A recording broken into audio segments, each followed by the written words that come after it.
Bienvenidas a nuestra escuela dominical para damas. Qué bueno es poder estar juntas y meditar en la palabra del Señor. En Josué 1:8 nosotros encontramos esta palabra que nos dice: nunca se apartará de tu boca este libro de la ley, sino que de día y de noche meditarás en él, para que guardes y hagas conforme a lo que en él está escrito, porque entonces harás prosperar tu camino y todo lo que hagas prosperará. Y eso es lo que vamos a hacer en esta mañana, meditar en la palabra del Señor, confiando en esta promesa, en que si nosotros meditamos en la palabra de Dios, nosotros vamos a tener la bendición del Señor para que todo nos salga bien. Gracias al Señor por su palabra, y en esta mañana estamos con nuestra hermana Jessica, quien nos ayudará a estudiar la palabra del Señor. Comencemos pues nuestra clase de escuela dominical para damas.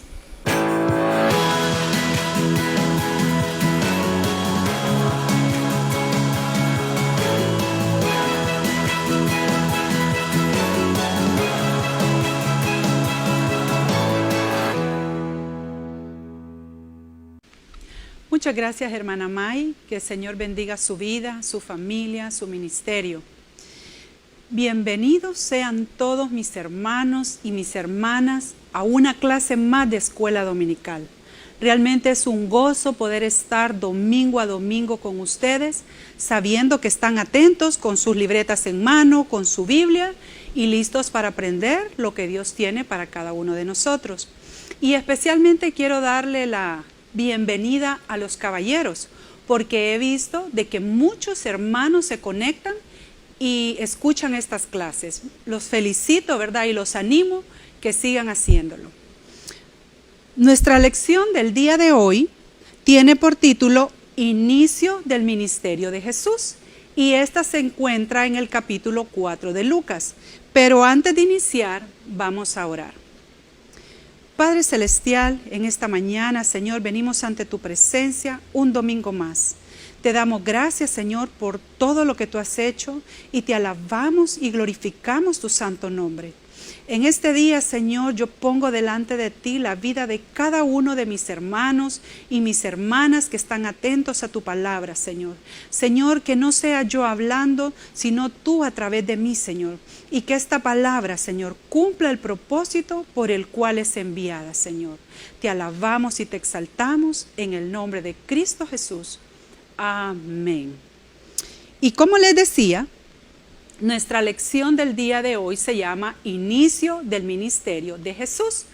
Y hemos visto, ¿verdad?, a lo largo de la historia, si nos vamos un poquito en la palabra, podemos encontrar historias de personas que el Señor tuvo un llamado específico, un propósito específico, como lo es la vida de Moisés, la vida de José, la vida de Débora, la vida de Esther, y sé que hay muchas historias más que son impresionantes.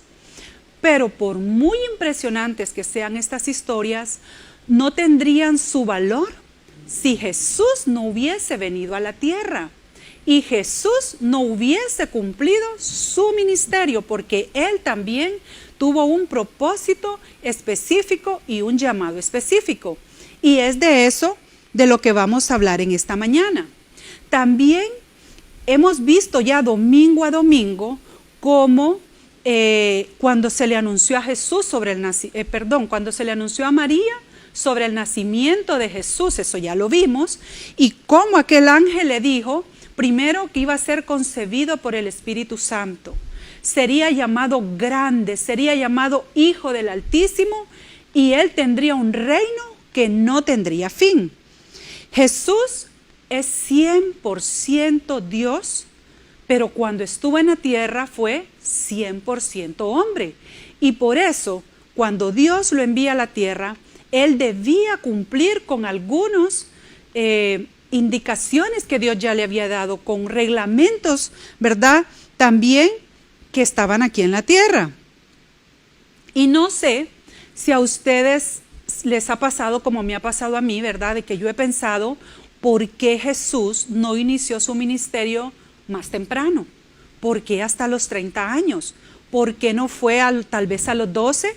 Que la Biblia nos narra que cuando él llegó al templo, los maestros de la ley estaban sorprendidos por todo el conocimiento que él tenía, por las preguntas que hacía, por cómo indagaba en la palabra.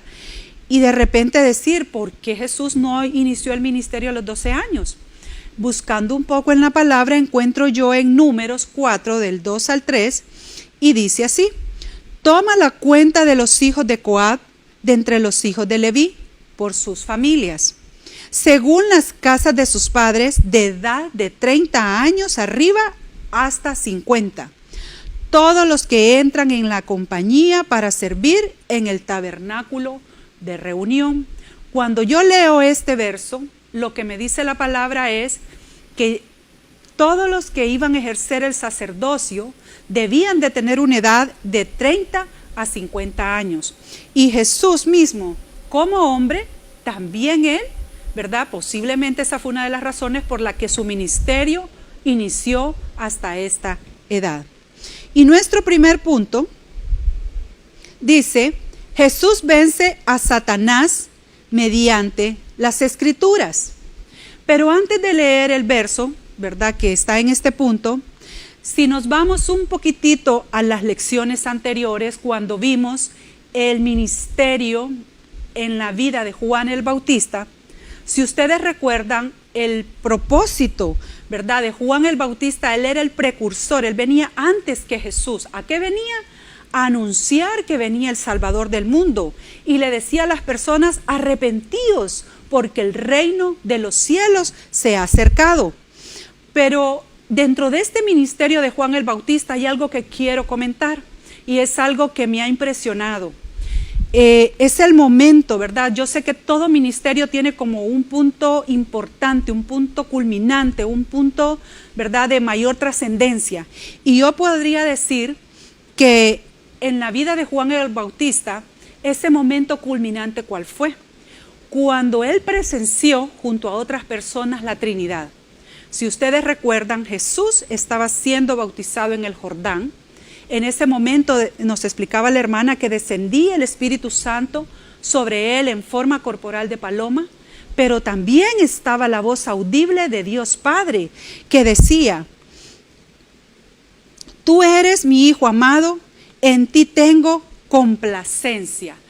No me imagino yo cómo se ha de haber sentido Juan el Bautista al presenciar este momento tan importante de la Trinidad, la vida de Jesús. Estaba Dios Padre, Dios Hijo y el Espíritu Santo. Y, ¿verdad?, tengo aquí un concepto en cuanto a la palabra ministerio, porque es de lo que vamos a estar hablando. Y dice así: ministerio es un oficio o trabajo que lo asignó Dios para edificar su iglesia. No es un ministerio que alguien se inventó, no es un ministerio que uno dijo yo lo quiero hacer, no, es un ministerio que lo asignó ¿quién? Dios, pero para edificar la iglesia. Y aquí sí, vamos a abrir nuestra Biblia en el capítulo 4 de Lucas y vamos a leer los versos nada más 1 y 2.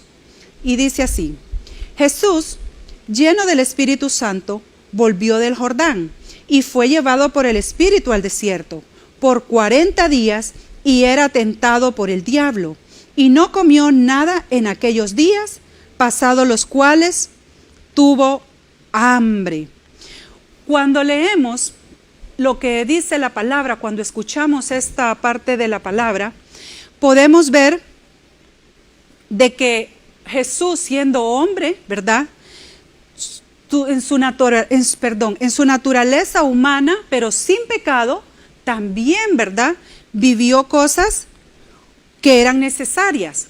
Y aquí vemos algo bien interesante en este relato. Dice, primero, Jesús fue lleno del Espíritu Santo, y eso lo vimos cuando él fue bautizado en el Jordán. Entonces él ya venía lleno de la presencia del Espíritu Santo.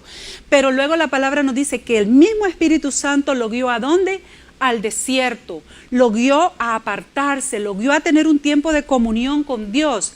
Así como cuando Moisés estuvo en el Sinaí delante de la presencia de Dios, Jesús, antes de iniciar ese ministerio, él se apartó para buscar de Dios. Dice la palabra que ayunó por 40 días. Miren, hermanos, la importancia del ayuno.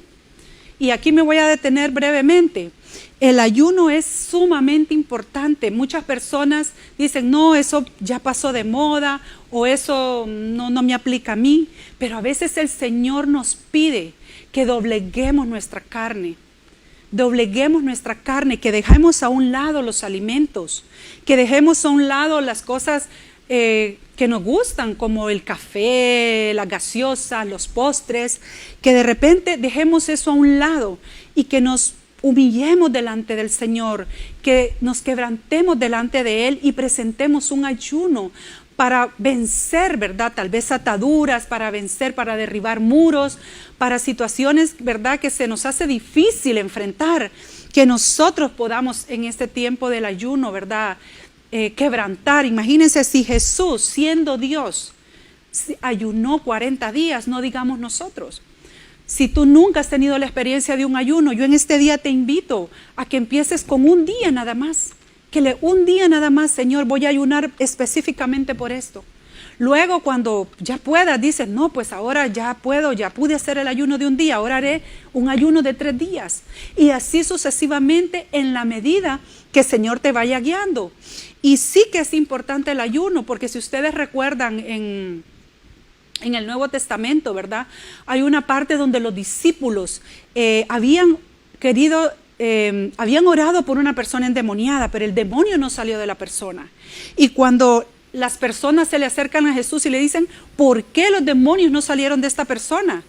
Y Jesús le dice, porque este género no sale si no es con ayuno y oración. O sea que hay situaciones que nosotros pasamos, hermanas, que no solo es necesario leer, no solo es necesario orar, necesitamos apartar un tiempo para ayunar.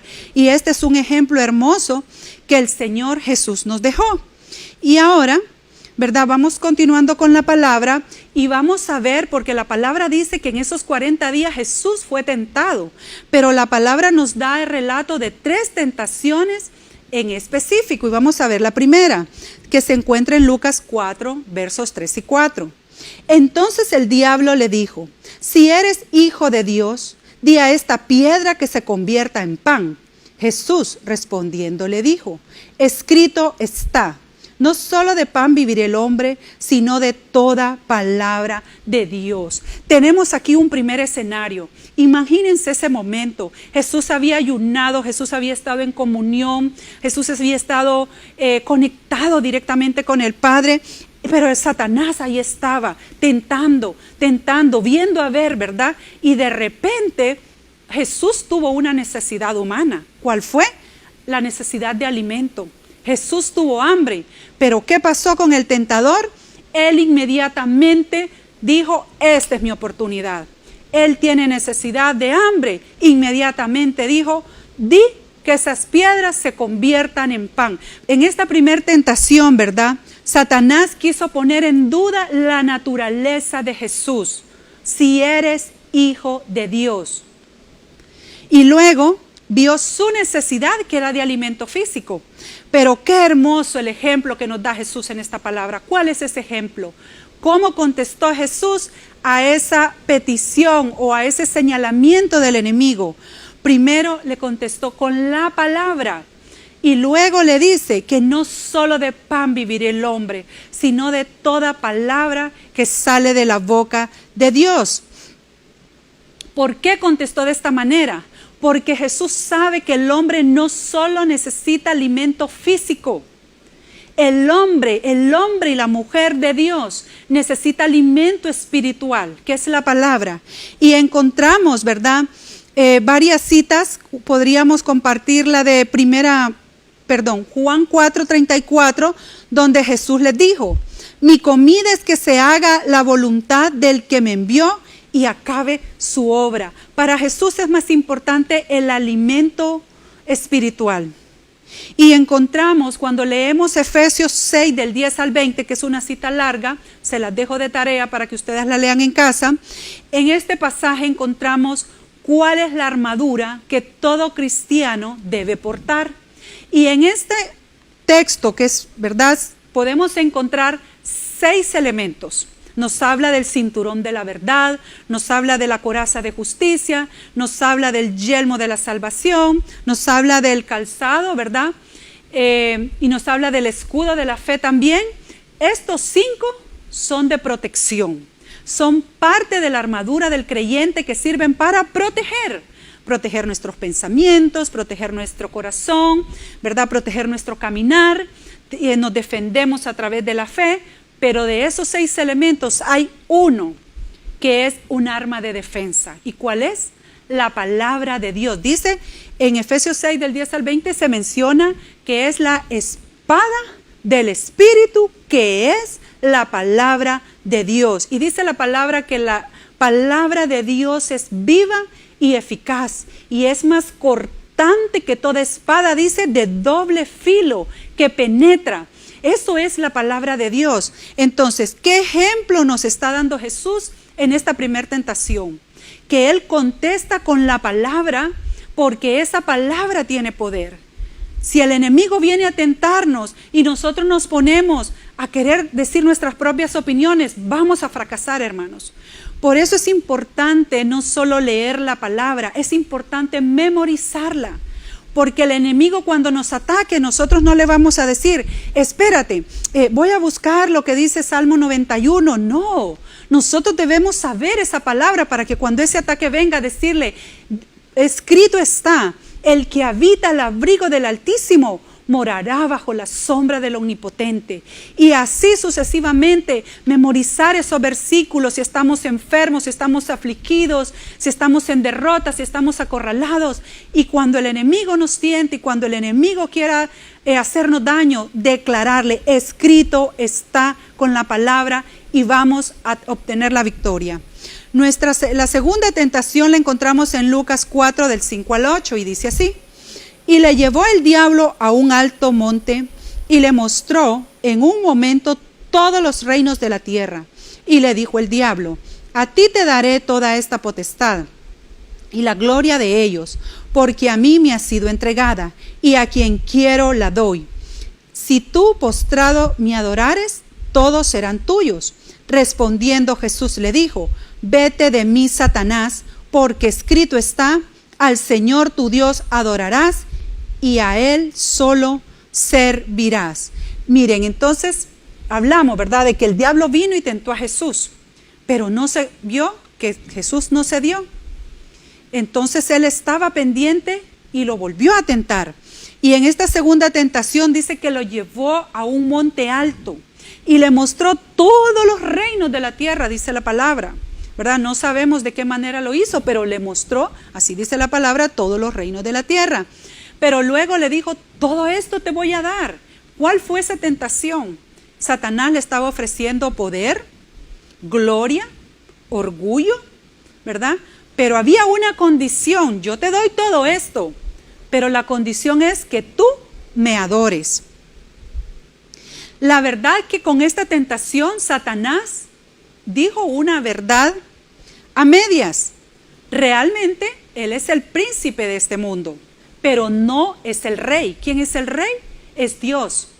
Satanás puede tener poder sobre la tierra, pero no va a hacer absolutamente nada si Dios Padre no se lo permite, porque Él está debajo del Señor. Él se sujeta debajo del Señor.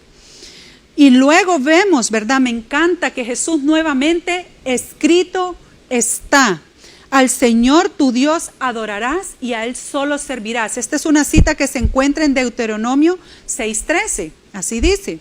Entonces Jesús nuevamente enfatiza, ¿verdad?, y marca lo que la palabra dice, y con eso nuevamente obtiene la victoria. Aquí nosotros como hijas de Dios tenemos que tener mucho cuidado, como hijos de Dios tenemos que tener mucho cuidado. De repente, ¿verdad?, nos vemos relegados en una oficina y pueda venir alguien y le diga: mira, yo te puedo ofrecer un puesto más alto, pero tienes que hacer esto y esto y esto. Por ahí, ¿verdad?, se puede venir el tentador. Puede ofrecernos riquezas, puede ofrecernos poder, puede ofrecernos gloria, pero debemos de tener mucho cuidado. Cuando eso venga, ¿verdad? Estar más bien en alerta, cuando esas ofertas vengan, ¿verdad? Siempre decirle, Señor, ¿realmente esto viene de ti? ¿O es el enemigo, verdad, que está poniendo, verdad? Hay cosas que son completamente claras y se sabe que vienen de Satanás. Pero como él tiene estrategias, a veces él entra, ¿verdad? Como una serpiente sigilosa, sin hacer ruido. Y de repente nosotros no nos damos cuenta. Entonces ahí, ¿verdad? Cada día. Por eso es importante lo que les mencionaba, lo de la armadura. Para que día a día tengamos también esa cobertura del Señor. Luego nos vamos ya a nuestra tercera tentación, que la encontramos, no es nuestra tercera tentación, la tercera tentación a la que fue, ¿verdad?, sometido Jesús. La encontramos en Lucas 4 del 9 al 13 y dice la palabra: y le llevó a Jerusalén y le puso sobre el pináculo del templo y le dijo: si eres hijo de Dios, échate de aquí abajo, porque escrito está: a sus ángeles mandará acerca de ti que te guarden, y en las manos te sostendrán, para que no tropieces con tu pie en piedra. Respondiendo Jesús le dijo: dicho está, no tentarás al Señor tu Dios. Y cuando el diablo hubo acabado toda tentación, se apartó de él por un momento. Imagínense, aquí tenemos un leve cambio en la tentación de Satanás. ¿Cuál es ese? Ese cambio es que ya Satanás está citando la palabra. Si se fijaron, él ya está diciendo, escrito está. Él estaba citando Salmo 91 de los versos del 11 a 12. Si ustedes lo buscan luego en su casa y para las que toman nota. Él estaba ya citando esa palabra. O sea, el enemigo conoce la palabra. Con más razón debemos nosotros memorizarla. Porque de repente el enemigo, vamos a encontrar personas que nos parezcan, entre comillas, creyentes, y nosotros digamos, no, yo creo que él es creyente porque conoce la palabra, pero Satanás conoce la palabra. Y ahí es donde nosotros, si verdaderamente la conocemos, la tenemos en nuestro corazón, vamos a saber quién viene hablando cosas que no son. Y me trae a memoria, ¿verdad?, cuando Pablo iba caminando, ¿verdad? Y día a día había una mujer que tenía espíritu de adivinación. Y esta mujer lo que decía no era nada malo, porque ella decía que ellos eran siervos del Altísimo. Posiblemente Pablo pudo haber dicho, wow, es cierto, yo soy un siervo de Dios. Pero Pablo inmediatamente supo que estas palabras no venían de Dios. Y en el nombre de Jesús reprendió a esa mujer y dice la palabra que el espíritu de adivinación salió fuera. Eso lo encontramos en Hechos. Entonces, vemos aquí, ¿verdad?, la importancia nuevamente de conocer la palabra y que es nuestra arma más valiosa. Como conclusión a estos puntos, tenemos, ¿verdad?, la importancia de apartarnos, de ayunar, de orar, de tener comunión con Dios. Si Jesús lo hizo, con mucha más razón nosotros. Luego, Satanás conoce bien la palabra, entonces nosotros debemos conocerla aún mayor, ¿verdad?, y saberla aplicar. También en cada una de las tentaciones, ¿cuál fue el arma de defensa de Jesús? Él no dijo, yo pienso, yo creo, no. Jesús dijo, escrito está, ¿verdad? Y luego, después de obtener la victoria en una prueba, en una tentación, hermanas, no nos confiemos. Está bien, demos testimonio, glorifiquemos al Señor, pero miren, no crucemos los brazos. ¿Por qué? Porque dice la palabra, y ahí lo leímos en Lucas 4, el final del 13, y dice, y cuando el diablo hubo acabado toda tentación, se apartó de él. ¿Por qué?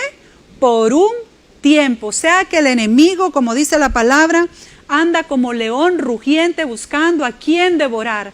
Aquel que está dormido, aquel que está distraído, aquel, ¿verdad?, de que no está en lo que debería de estar, el enemigo, ¿verdad?, lo va a tentar. Y si el enemigo no te tienta, hermano, piénsalo. ¿Serías verdadero hijo de Dios? Porque yo te aseguro que si tú estás cumpliendo el llamado del Señor, si tú estás buscando la presencia del Señor, el enemigo va a querer hacer que tú caigas. Ahora vamos continuando, ¿verdad? Y vamos a nuestro segundo punto, que ya son 2 puntos más, pero ya estos son un poco más breves. Nuestro segundo punto dice, Jesús es reconocido como maestro de las Escrituras. Y aquí leemos Lucas 4 del 16 al 19. Y la palabra dice así: vino a Nazaret, donde se había criado, y en el día de reposo entró en la sinagoga, conforme a su costumbre, y se levantó a leer, y se le dio el libro del profeta Isaías, y habiendo abierto el libro, halló el lugar donde estaba escrito: el Espíritu del Señor está sobre mí, por cuanto me ha ungido para dar buenas nuevas a los pobres, me ha enviado a sanar a los quebrantados de corazón, a pregonar libertad a los cautivos y vista a los ciegos, a poner en libertad a los oprimidos, a predicar el año agradable del Señor. Dice la palabra, miren, cuando leemos acá, Jesús dice que vino a Nazaret, donde Él se había criado, donde Él había vivido toda su vida. Y de repente llegó al templo. En el templo, ¿cuál era la costumbre? El día de reposo, el sábado, se reunían a leer la palabra. Y la costumbre era de que tomaban los rollos, porque en aquel tiempo los libros eran rollos, ¿verdad? Tomaban esos libros, los abrían y leían. Primero leía un sacerdote, luego un levita y luego 5 de los israelitas que estaban presentes. Y ese día le tocó a Jesús leer la palabra. Y él abrió aquel rollo y encontró, ¿verdad? Cuando abrió, encontró y leyó esa parte. Pero lo más hermoso de eso, que cuando Jesús termina de leer, Él le dice: esta palabra se ha cumplido hoy. No me imagino yo el rostro de aquellas personas después de que Jesús leyera, ¿verdad? De que Él fue ungido con el propósito de llevar buenas noticias a los pobres. Pero aquí no se refiere a pobre económicamente solamente, sino a aquel pobre de espíritu, aquel menesteroso. Así como el Señor quiere que nosotros estemos, que lo anhelemos a Él, que seamos pobres en espíritu.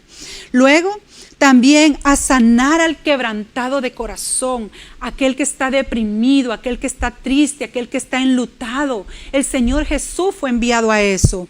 También a pregonar libertad al cautivo, y no solo al cautivo de una cárcel, sino aquel que está cautivo en pecados, aquel que está cautivo en vicios, aquel que se le hace difícil y cuando tú le predicas y te dice: no, yo voy a cambiar primero y después voy a aceptar al Señor. Y no es así.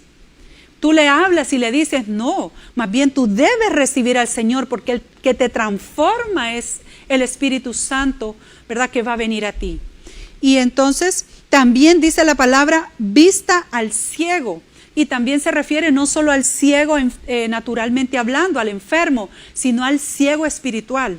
Aquel que está viendo las alertas, aquel que está viendo que las cosas están pasando, aquel que escucha que la venida del Señor está cerca y no lo cree. ¿Por qué? Porque sus ojos están vendados espiritualmente.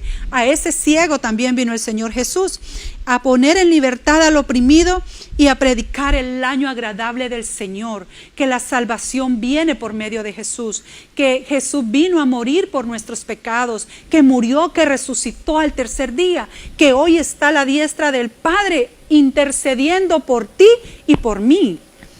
A todo esto vino el Señor. Y de repente, ¿verdad? Cuando todas las personas que estaban ahí escucharon que Jesús dijo: hoy se cumplió esta palabra. Me imagino que ellos tal vez no lo entendieron. No entendieron la magnitud de que todo lo que había sido leído en ese momento se iba a cumplir a través de la vida de Jesús. Pero en esta mañana yo te tengo una noticia a ti también. Que este llamado no solo fue para Jesús, este llamado también fue para nosotros, porque en Mateo 24:19 tenemos la gran comisión y dice: por tanto, id y haced discípulos a todas las naciones, bautizándolos en el nombre del Padre, del Hijo y del Espíritu Santo. Tal vez tú me digas: hermana, pero yo no puedo ni siquiera ir a otro país, más con la pandemia no se puede salir. Bueno, comienza en tu casa. Comienza en tu barrio, con tu familia, en el lugar que te mueves, en tu trabajo, ¿verdad? Es cierto, estamos casi aislados, no podemos salir libremente, pero sí hay que salir a trabajar, sí hay que ir a un supermercado y de repente al banco. En ese ambiente donde nosotros nos movemos, ahí podemos cumplir esa gran comisión. Y ya para terminar, nuestro tercer punto dice Jesús se presenta a sí mismo como el cumplimiento de las Escrituras. Y aquí voy a leer Lucas 4 del 20 al 21. Y enrollando el libro, lo dio al ministro y se sentó. Y los ojos de todos en la sinagoga estaban fijos en él. Y comenzó a decirles: hoy se ha cumplido esta escritura delante de vosotros. Qué momento más impactante, qué momento más emocionante. Y fíjense que para los otros, en los otros evangelios, ¿verdad? Así como yo les motivaba a leer los otros evangelios también, en los otros evangelios se habla de que Jesús posiblemente ya había hecho milagros, no posiblemente, ya había hecho milagros en otros lugares. Y para ellos tal vez consideraron que el ministerio de Jesús empezó ahí. Pero para Lucas, el ministerio de Jesús estaba iniciando en este momento y en este lugar. Y ya como conclusión, ¿verdad? Al inicio yo les hablé, ¿verdad? Les mencioné algunos personajes de la Biblia, como Moisés, como Débora, que el Señor utilizó. Pero en esta mañana también me hace pensar, ¿verdad? Que nosotros como iglesia tenemos personas que han dejado huella, tenemos personas que cumplieron su ministerio fielmente y que también son de ejemplo para nosotros. Podríamos mencionar un Papa Gregorio, podríamos mencionar nuestra amada abuelita, que yo tuve el privilegio de conocerla, yo sé que muchos también, ¿verdad? También la hermana Rosadilia, hombres y mujeres, ¿verdad? Y me llevaría un buen rato mencionando otros nombres, ¿verdad? Y son personas que el Señor utilizó, son personas que cumplieron con su llamado, cumplieron con su propósito y ahora ellos están gozándose en la presencia del Señor. Pero en esta mañana, mi invitación y mi llamado es para ti que estás observando, es para ti que aún tienes aliento de vida.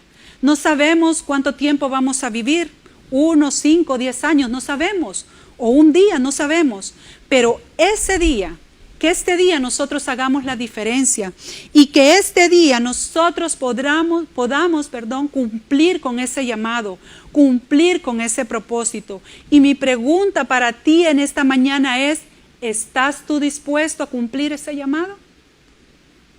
Que Dios te bendiga, mi hermano, y vamos a orar. Padre Celestial, nuevamente delante de tu presencia, Señor. Yo te doy gracias por esta palabra, Señor, que tú me has permitido compartir, Señor. Es mi deseo, Señor, que esta palabra penetre, Señor, hasta lo profundo del corazón de cada uno de mis hermanos y transforme vidas, Señor. Gracias por la vida de cada uno de ellos. Gracias porque domingo a domingo deciden apartar este tiempo para continuar creciendo en ti, Señor. Bendícelos, fortalécelos, ayúdalos, Padre, y pon en sus corazones, Señor, el deseo de leer tu palabra, el deseo de memorizar tu palabra, Señor, y que puedan ser victoriosos, Padre, cuando los ataques del enemigo vengan, Padre. Yo te alabo y te exalto, Señor, en este día, en el nombre de Cristo Jesús. Amén y amén.